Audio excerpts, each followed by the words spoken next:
Welcome to Clarity and Purpose. Our world is full of people who are overworked and overwhelmed. They lose focus on what matters, struggle to find a vision for the future, and lose time with those they love. We help businesses and their teams clearly understand their purpose and help them communicate more effectively. I'm your host, James Thorne. I'm joined by my co-host, Jake Jordan. Hey, Jake. Hey, James. How's it going, man? It's going pretty good.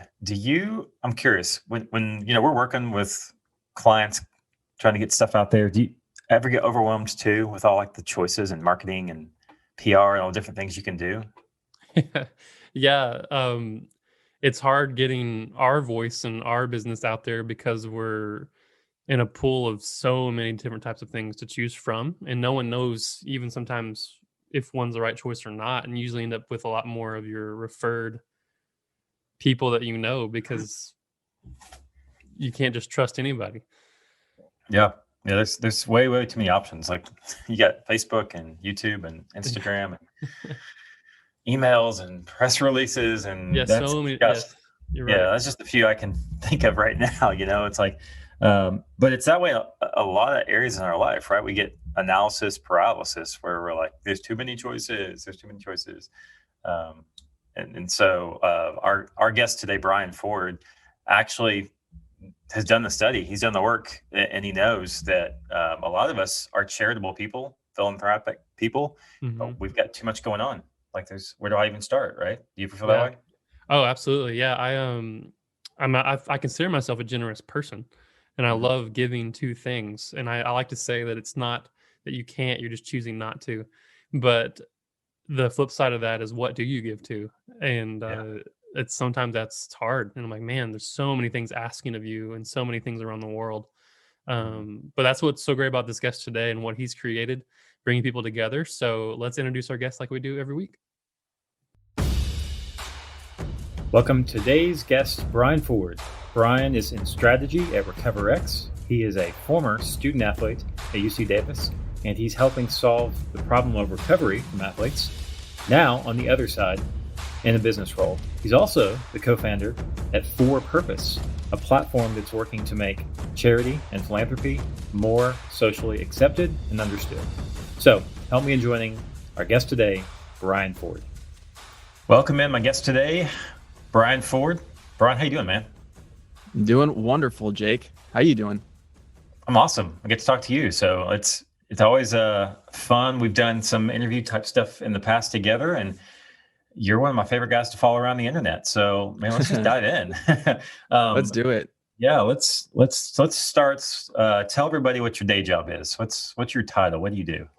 Yeah, so my full-time job is I am the director of marketing and business development at RecoverX. RecoverX is a sports tech, rehabilitative tech startup. So basically what we've done is we've created a hardware product that has invented completely electric cold and heat therapy. So instead of going to a freezer, grabbing a bag of ice, a gel pack, or using one of those water circulating machines, we have invented a technology that gets ice cold in 60 seconds at the touch of a button, completely electric, no cords, no ice, no water, kind of creates this new accessibility and kind of premium application toward cold therapy, which is tried and true, So we're just kind of, early on in our process and carving out a market, but really, really excited for the future. The technology is incredible. So I'm just the customer facing element of that business.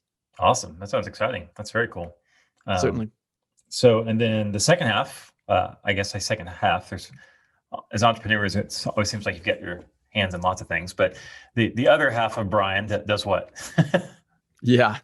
The other half, my better half. No, the other half of Brian, the entrepreneur Brian. A number of different things. So what I've been doing for 2.5 years, coming up on 3 years now, actually, from doing the math, is I have a podcast called Self-Improvement Daily. So it's every single day, 2 minutes of personal development content, whether that's a new exercise to try, perspective to incorporate, an approach or a mentality or a mindset. There's just a lot of different ways that you can kind of support some of the decision-making you're doing as an individual and professional. And so I just kind of share what I've experienced and what I've observed, and people seem to like it. It's been a really good process for me to be accountable to my own personal development, holds me accountable to learning, holds me accountable to getting creative. So if anything, that's been a good tool, not to mention an audience has grown around it, which has been fun to be able to meet and connect with people like that. So that's kind of one of the primary applications of what I do.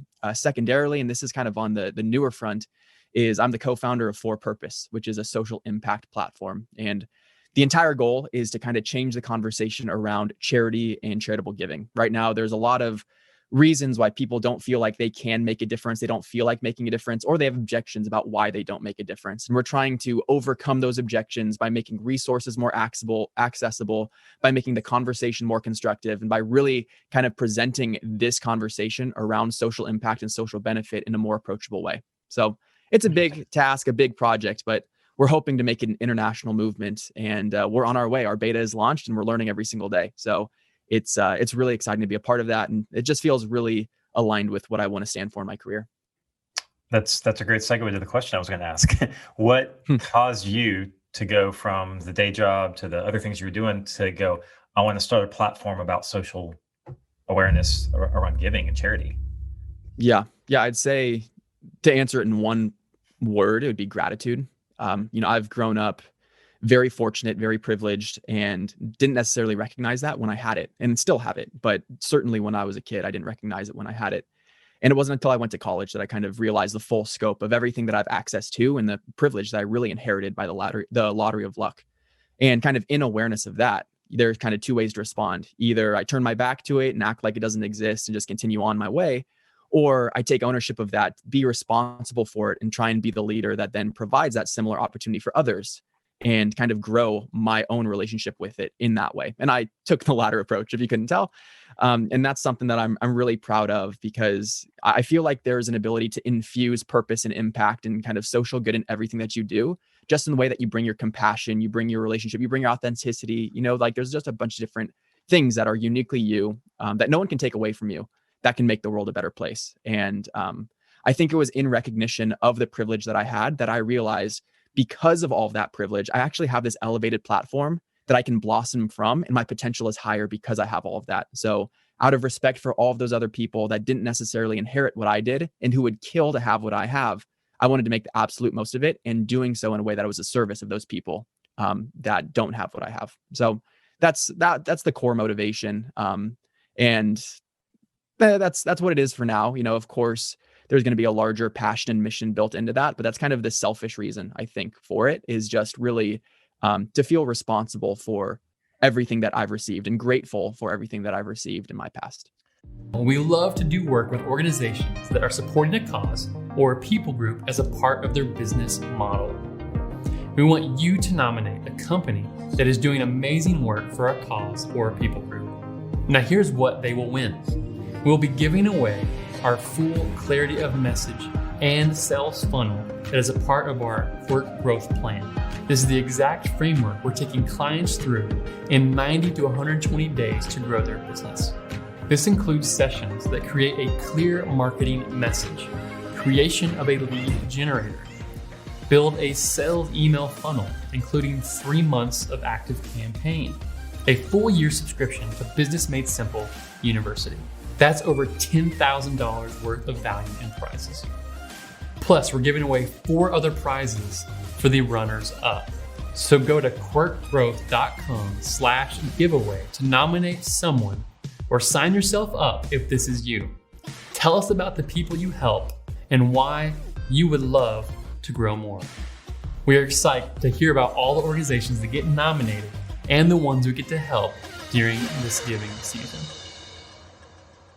Really interesting, because we talked to Jonathan Beck on our last episode, and one of the major things that he listed was that there's really 2 ways people look at charity, and it's either guilt, like social guilt, they say, or duty bound. And it sounds like you feel duty bound to absolutely give back. Is that yeah, accurate? and no, absolutely it is, and I am not alone in that. So, kind of in being responsible in building this business, this For Purpose business, we did some market research to figure out what everyone's core motivation was. And there were 4 different kind of categories that came out. The predominant one, if you kind of do your distribution, I'd say about 50% of people were motivated by responsibility or duty. And there's different ways to label that. One way is to label it as guilt. I want to label it as responsibility and duty, which is just more kind of a positive way of framing it. But you're absolutely right. Like, that's absolutely mine. I think there's a lot of people that feel a similar responsibility just based on the lottery of their life and where they've kind of found themselves. And and it's motivating, right? I think the form of it is true and authentic, and it's important to be able to get people feeling okay with that being an application. And there's kind of a conversation around that too, in terms of people accepting that that is their motivation, because in the personal development space, got to really kind of cut to the core of what people want. And there's a lot of psychology built into that. So making people feel supported about the way that they feel is a huge initiative of ours as well. Oh, wow. That's really cool. Because as someone who's part of the Story Brand Network and Donald Miller and all that sort of stuff, we also talk about all the time that you have to get to the core of how people feel if you want to move them.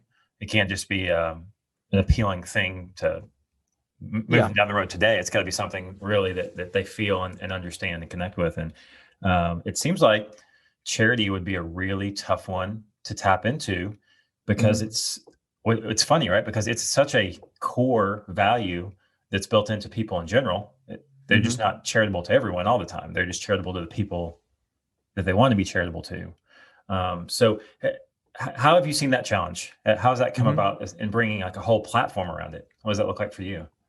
Well, you just pointed out an extremely important component of it, which is people are already being charitable, but they're not labeling it as charity. You can bring your neighbor's trash cans in, and that's being charitable. You can pay for your child's education, and that's being charitable. We have this expectation that you have to donate to a nonprofit. You've got to donate this much in order for it to matter, or you've got to volunteer at a nonprofit. You've got to volunteer this many hours in order for it to matter. And that's not true. Of course, those are great applications and necessary applications of charitable giving, but that's not where it ends. There are so many different pillars of impact, and that's exactly how we approach the conversation. Because people are trying to take their first step into impact. They feel like they're disempowered, almost disincentivized to do it because it's just so overwhelming. There's too much to do. And there's no real validation built into it because of the social commentary around like, it's got to be this much or it's got to be this way. And so what we do is we create a safe space for people to start thinking about, okay, sure, maybe that's the 100 miles per hour version of it, is donating 50K to a nonprofit that you support. Of course, we all want to do that. But what is the 5 mile per hour version? What's the 10 mile per hour version? Let's get people speeding up and taking steps instead of being overwhelmed by the large task at hand. And again, kind of the way we break that down is there's 4 different pillars of contribution that we found it. So the 2 conventional ones we've already talked about, and they're divided kind of in 2 different areas. Either you live for service or you give for service. So the 2 that we were talking about are giving, right? So you can give your resources, your money, your goods, even your education. And then the second is you give your time, right? So that's how you can volunteer. And again, the full spectrum of the way you can give your time. It can be to a nonprofit. It can be in mentorship. It can be even just sharing compassion with someone on the street or someone that you interact with who's a food service worker. There's ways that you can make a difference through those small interactions using your time. That's one side of it. Second side of it is, how do you live for purpose? And this is what ultimately we want people to embody, because it's a lifestyle and identity of purpose that are producing the results in all of these 4 pillars that really kind of moves the needle and makes that sustainable change. So first is in your choices. So what choices do you make on a daily basis? Are you sustainable in your habits? Do you choose to be conservative or like conservational? Are you actively choosing, right, to incorporate these things and inconvenience yourself in order to serve a greater good, right? So that's kind of the choices element. Second is profession. So what are you doing to make money that is also helping people? If you think of business, like business is a transfer of value. And why can't social impact be integrated as one of the forms of value that you're transferring? So also speaking into that, and of course, you could say a podcast and it's free content, that could give someone exactly what they need to make a shift in their life in order to do something great. Like that absolutely applies as an application of charitable giving. But another application is like, if you're actually working in a nonprofit, or if you've dedicated your life's work to a certain cause that you want to support, then of course that counts kind of within that pillar of the profession as well. So that's the conversation we want to have, is let's not be so narrow-minded in the way that people have traditionally labeled nonprofit work and charitable giving and philanthropy in general. I think the word philanthropy has a lot of associations that kind of carry these stigmas. We want to modernize what it means to be a philanthropist and broaden it and make it more approachable for everyone, no matter where they're at. Because, it is a spectrum, and there are people that are at that same point in your spectrum. You can connect with them to feel empowered no matter where you are. It's really powerful stuff to modernize what people define philanthropy as. And it feels like there's a lot of that going on in a lot of areas in our life these days, modernizing terms to fit what our current status is. I mean, right now we're still kind of in COVID time. If you're watching this later on, um, do you feel like that's had any sort of significant impact on how you've approached this problem? It's been everything for me. The inspiration for starting it happened in COVID, because I noticed I'd been observing this element of culture, which is we all want to feel important. We all want to feel like we belong. And therefore we default to materialism because that's what people usually give you credit for, being like, oh, wow, you're so good. People like you. You must be valuable. You make money, blah, blah, blah. Right. So there's that whole kind of treacherous slope of that, which a lot of our economy and culture is kind of constructed around. Bad. Right. What I recognized was, okay, given COVID, people are more conscious than they used to. People are facing the reality of their mortality. Okay, I'm going to die someday. What does my life stand for? People are redefining and rethinking through the state of their life because things were shifting. People were in flux. And when you're in flux, that means you have to reestablish a new norm. How can you reestablish a new norm that is more constructive and directed towards something that is important versus how it was, which is again kind of pushing toward materialism? So I realized through COVID that this was actually a huge opportunity to be able to approach people on this idea, because now people are currently redefining what it means to be alive, because things are different and people don't know what to do. So the timing of it absolutely was accelerated by COVID, just given the landscape of how emotionally we're affected by this and how we're almost more willing to receive things that are different because everything's different. And COVID has certainly been an element for that. Yeah, and times of turmoil are often times of the biggest change, right? Mm-hmm. Yeah. So what's cool is we often talk about a book by Viktor Frankl called Man's Search for Meaning, because he was back in Sigmund Freud's day, right? And Freud was talking about how the chief end for humans was to get pleasure, and Frankl said no, that what really matters is meaning. Meaning is what makes a life. And he went head to head with Freud, and you just don't hear a lot about that because I guess Freud's popularity was bigger, but it's a book I think everyone should read because it's small. Old version. It's a tiny little book, but it's dense. It's hard to digest because it's existential stuff that we're talking about. So I think it's super cool that you're taking these conversations forward in a time that's a perfect time to take it forward. And so would you say if someone was trying to just jump on this bandwagon and start this journey for themselves, is micro decisions a big part of how you're trying to help people get there? Absolutely. Yes. I mean, if you talk about the business of this, kind of like the core demographic, who are we trying to serve with this resource, right? Because you got to get specific. You can't create something for everyone. You got to create something for someone. Mm-hmm. So who we're trying to serve is the person that has that tickle of inspiration. They know, they know that their life can be more meaningful. They want to have significance. They want to contribute, but they either don't know how or they don't know where to start. And for that reason, they don't take their first or next step in purpose.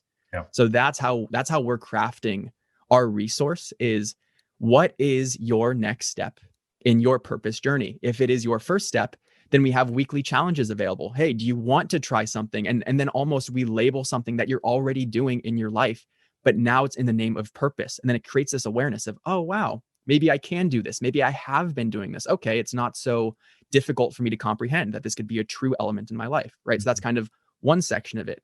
Then if people are farther along, and this is kind of as the resource develops too, we're going to have a database of different resources itself. So different organizations, different nonprofits, different initiatives, campaigns, marketplaces, et cetera, host them all in one place. So that person who wants to take their next step, they know exactly where to go and they know exactly what to tap into, because it's no longer the analysis by paralysis of what's out there. It's all in front of you in one place. Mm-hmm. So that's kind of helping people take their next step in purpose. And then ultimately, what we do want to do is provide something for everybody. So even the people that are completely satisfied with the amount that they give back, there's nothing that we could do to change anything about their life and their significance in the way that they contribute, because either they have a lot of money and they've connected with that, they have community groups, they've connected there.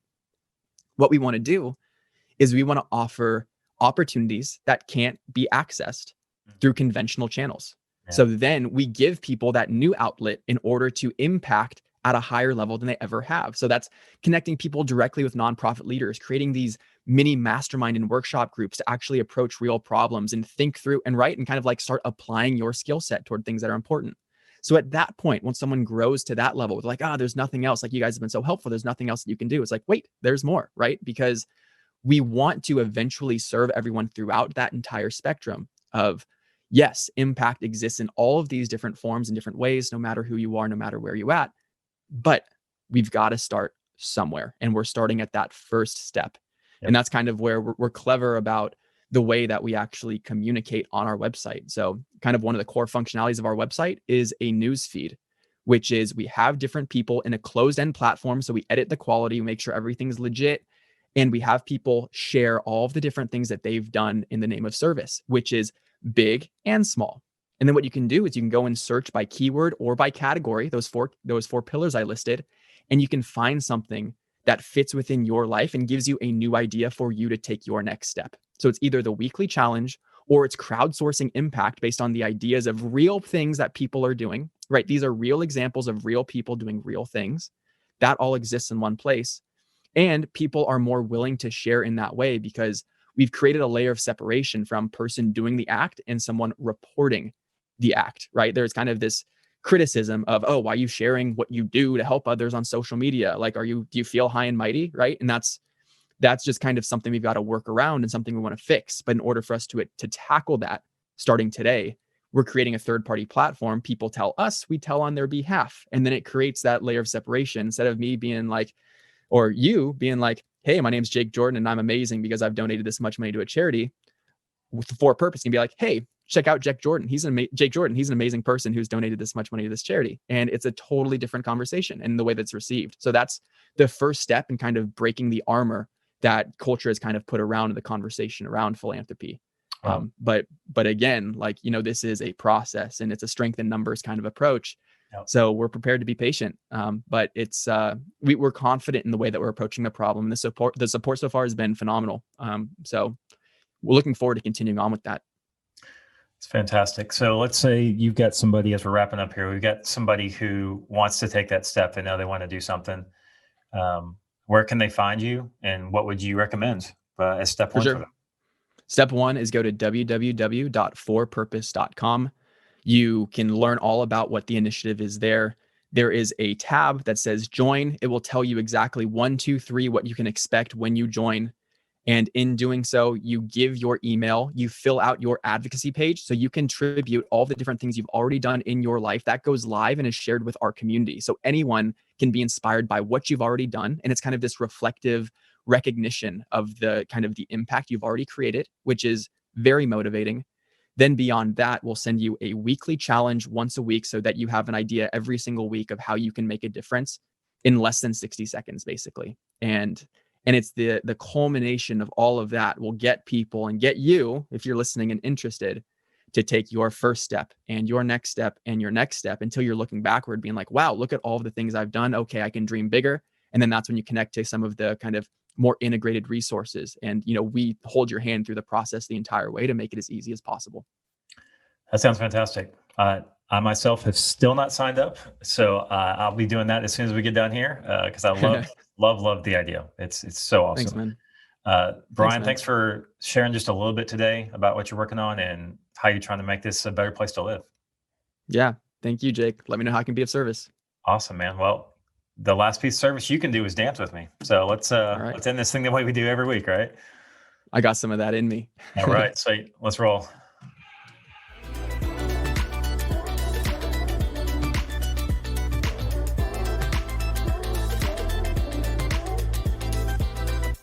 Man, that was so good. I love the part about where, the arrogant side of sharing what your gift is. I love how he set that up in a way that doesn't happen. But I do like doing that because it does increase that, I like to say giving is contagious. And we did this whole thing in the month of December with our team and challenged each other to post things about us giving to other things. And I told them, hey, it's not being cocky because one, I'm telling you to do it, but the other is it's when you see it, you want to be more generous and do that same thing. Right. So I love that he's created that on his platform. Yeah, and Brian's a really sharp guy. That's why I love the fact that he's involved in this project because he really does think about things like that to go, what's the best way to get people giving? And he thought, I'm sure he had a lot of smart people helping him too, but like that's why his platform is so cool. So I'm super glad that we got to interview him and that we are, personally involved with the platform, and want to see that thing grow as big as it can go. Yeah, no, it's awesome. So hopefully your year's been kicked off to a great start. We appreciate you guys joining us. So if you're watching on YouTube, make sure you hit the notification, all the bells, all the things. But we'll be back next week with a fun interview. And we believe when a business leader aligns their team with their message, they become unstoppable.